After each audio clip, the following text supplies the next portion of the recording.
என்னோட பேரு விகாஷ். இந்த சம்பவம் 6 மாதங்களுக்கு முன்னாடி நடந்தது. நான் வீட்டில் இருந்து காலேஜ்க்கு ரயிலில் பயணம் செஞ்சுட்டு இருந்தேன். எக்ஸ்பிரஸில் டிக்கெட் புக்கிங் செஞ்சுருந்தேன். ஈவினிங் நேர ட்ரெயின் அது. நேரம் தவறாமல் வீட்டிலேருந்து புறப்பட்டு ஸ்டேஷனுக்கு வந்து சேர்ந்தேன். ட்ரெயினில் போகும்போது சாப்பிட்றதுக்காக சில சிற்றுண்டிகளை வாங்கிட்டு என்னோட ட்ரெயினுக்காக காத்துட்ருந்தேன். ட்ரெயினும் திட்டமிட்ட நேரத்தில் வந்து சேர்ந்துச்சு. என்னோட சீட்டுக்கு மேலே பெட் இருந்ததுனால கீழே இருக்க சீட்டில் என்னோட திங்ஸ் எல்லாத்தையும் வச்சுட்டு மேலே இருக்க பெட்டில் உட்காந்தேன். ரயில் புறப்பட இன்னும் 5 நிமிஷம் இருந்துச்சு. அப்போது ஒரு அத்தையும் அவங்க கணவரும் உள்ளே வந்தாங்க. அவங்க தங்களோட இருக்கையை தேடி அந்த அத்தை கீழே உள்ள பெட்டில் உட்காந்தாங்க.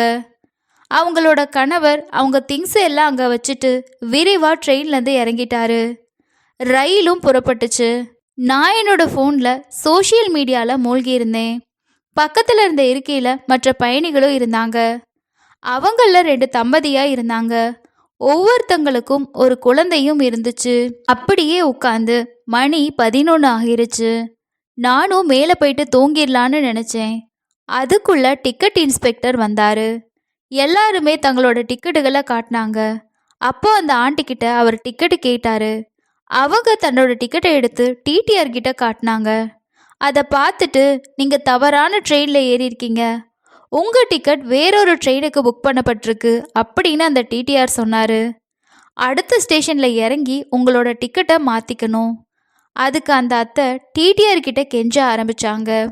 நாங்கள் ஸ்டேஷனுக்கு லேட்டாகி வந்ததுனால ட்ரெயினை கவனிக்காமல் ஏறிட்டேன் அப்படின்னு சொன்னாங்க. அவங்க சொன்னதை கேட்டதும் எனக்கு நடந்த எல்லா விஷயமுமே புரிஞ்சுது. நாங்கள் போகிற ட்ரெயினும் அவங்க போக வேண்டிய இடத்துக்கே போகும். ஆனால் அவங்களோட ஸ்டேஷன் 2 ஸ்டேஷனுங்களுக்கு அப்புறமா இருந்துச்சு. அங்கேருந்து அவங்க டாக்ஸியில் தான் போகணும். டிடிஆர் சொன்னார், உங்களோட சீட்டுக்கான பயணிகள் அடுத்த ஸ்டேஷனில் ஏறுவாங்க. அவங்க உங்கள் கூட இடத்தை ஷேர் பண்ணிக்கிட்டா சரி, இல்லைன்னா நீங்கள் இறங்க வேண்டியது தான். அதுக்கு அந்த அத்தையும் சரின்னு சொன்னாங்க. அதுக்கப்புறமா டிடிஆர் போயிட்டாரு. அடுத்த ஸ்டேஷன் வர வரைக்கும் காத்துட்ருந்தோம். அந்த அத்தை எங்கள் கூட பேசிகிட்டு இருந்தாங்க. நாங்கள் எல்லாருமே அவங்கள ஆறுதல் படுத்தினோம். பரவாயில்ல, நாங்கள் இருக்கோன்னு சொன்னோம். அடுத்த ஸ்டேஷனும் வந்துச்சு. அந்த இருக்கைக்கான பயணியும் வந்தாங்க. ஒரு பெண், அவங்களோட 2 குழந்தைகளும் இருந்துச்சு.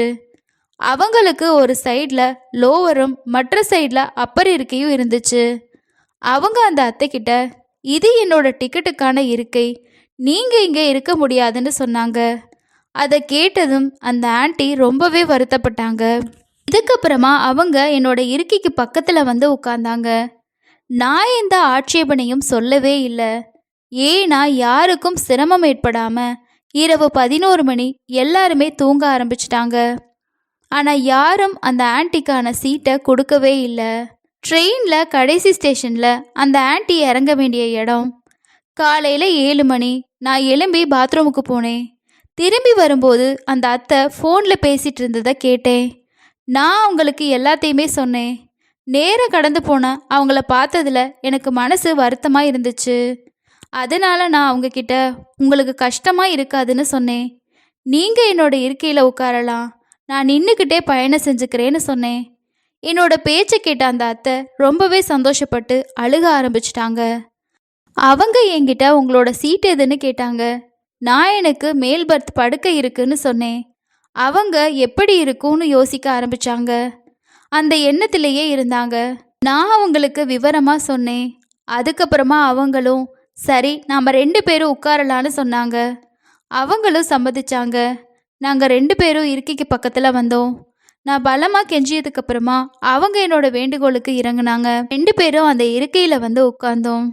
நான் ரொம்ப நேரம் கெஞ்சினதுக்கப்புறமா அவங்க சரின்னு சொன்னாங்க.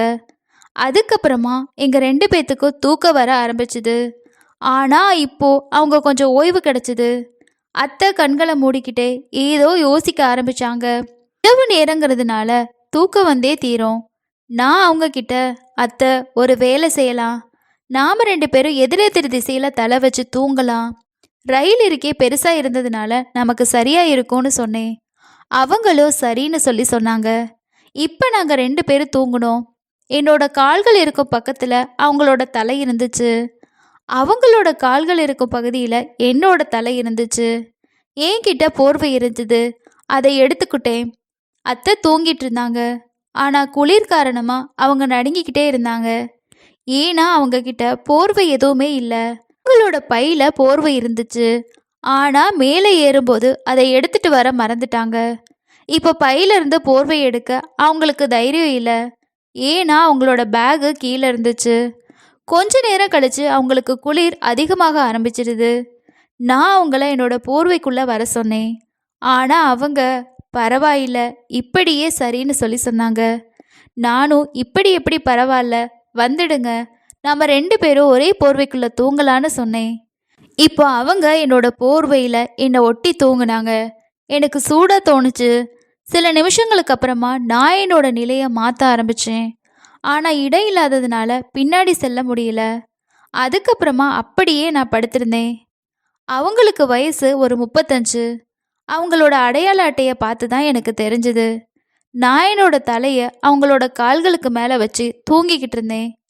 ஆனால் அத்தை கொஞ்ச நேரம் கழித்து கண் முழிச்சு பார்த்தாங்க. அவங்களுக்கு ஏதோ நடந்துருச்சுன்னு நான் நினச்சி கொஞ்சம் பதட்டப்பட்டேன். அத்தை என்கிட்ட என்ன செய்கிறேன்னு கேட்டாங்க. அதுக்கு நான் ஏன் உங்களோட கால்களுக்கு மேலே தலையை வச்சேன்னு கேட்டேன். அவங்க கிட்ட தலைக்கு கீழே ஏதாவது வச்சு தூங்குற பழக்கம் எனக்கு இருக்குது. இங்கே எதுவும் இல்லாததுனால நான் உங்களோட கால்களுக்கு மேலே தலையை வச்சேன். இதுக்காக என்னை மன்னிச்சிருங்க. என்னோட பேச்சு கேட்டு அவங்க கொஞ்சம் கோபமா, என்னால் உனக்கு தொந்தரவாக இருக்கான்னு கேட்டாங்க. நானும் இல்லத்த, அப்படியெல்லாம் எதுவும் இல்லை, சரி நீங்கள் தூங்குங்க, நான் இனி என்னோட தலையை உங்கள் கால் மேலே வைக்க மாட்டேன்னு சொன்னேன். அதுக்கு அவங்க, இல்லை, நீ ஒரு வேலை செய், நீ கீழே போய் என்னோட பையிலேருந்து போர்வை எடுத்துட்டு வா, அதை மேலே தலையை வச்சு தூங்கிக்கோன்னு சொன்னாங்க. அதுக்கப்புறம் அவங்களோட பையிலேருந்து ஒரு சாவியை எடுத்து என்கிட்ட கொடுத்தாங்க. நான் இதை செய்ய வேண்டியதில்லை அப்படின்னு சொன்னேன். ஆனால் அவங்க கேட்கவே இல்லை. சரி, நானும் அந்த போர்வை இருந்தால் தலைக்கு வச்சு தூங்கலான்னு சொல்லி கீழே இறங்கி வந்து அவங்களோட பையை எடுத்தேன். அவங்களோட பை ரொம்பவே பெருசாக இருந்தது. அதில் வேறு பல பொருட்களும் இருந்துச்சு. அதை எளிதாக இழுக்கவே முடியலை. நானும் ஆண்டி நான் போகலாமான்னு கேட்டேன். அவங்க சரி மேலே வான்னு சொன்னாங்க. நான் மேலே போனதுக்கப்புறமா அவங்க தன்னோட தலையை பக்கமாக சாய்ச்சிக்கிட்டு படுக்க ஆரம்பித்தாங்க. நான் ஏன்னு கேட்டேன். அவங்க சொன்னாங்க, நீ எனக்கு உதவி செஞ்ச, நான் ஏதாவது உனக்கு உதவி செய்யணும் இல்லையா? அதுக்கப்புறம் நாங்கள் 2 பேரும் ஒரே தலையணையில் தலை வச்சுக்கிட்டோம். ஆனால் தலையணை போதுமானதா இல்லை. ஆனால் அவங்க தூங்கிட்டு இருக்கும்போது என்னோட தலையை நோக்கி கை நீட்டி என்னோட கையில் தலையை வச்சு படு அப்படின்னு சொன்னாங்க. நான் சொன்னேன், ஆண்டி இது தேவையில்லை, நான் இப்படியே படுத்துக்கலாம். அவங்க சொன்னாங்க, அதெல்லாம் ஒன்றும் இல்லை, படுத்து தூங்குன்னு சொன்னாங்க. ஒரு பக்கம் திரும்பி படுக்க முயற்சி செஞ்சேன். அத்தையும் தூங்கிட்டாங்க. போர்வையோட வெப்பம் அதிகமாக இருந்தது. எனக்கு தூக்கம் வரவே இல்லை. என்னோட நிலை ரொம்பவே மோசமாக இருந்தது. அந்த ஆண்டியோட மூச்சு என்னோட கழுத்தில் வந்து பட்டுச்சு. என்னோட இதயம் வேகமாக அடிச்சிட்டு இருந்தது. என்ன செய்யறது, என்ன செய்யக்கூடாதுன்னு புரியவே இல்லை. கொஞ்ச நேரத்தில் ஆண்டியோட கை என்னோட தலைக்கு கீழே இருந்துச்சு. வலிக்கிறது போல இருந்துச்சு. நான் தூங்குறேனா இல்லை அப்படின்னு அவங்க பார்த்தாங்க. நான் முழிச்சுக்கிட்டு இருந்தேன். அப்பா அவங்க கேட்டாங்க, ஏன் தூக்கம் வரலையா, ஏதாவது பிரச்சனையா? அவங்களுக்கு புரிஞ்சிருச்சு போல. ஏன் மேலே கை வச்சு சொன்னாங்க, மன்னிச்சிரு, எனக்கு இப்படி படுத்து தூங்கிதான் பழக்கம்.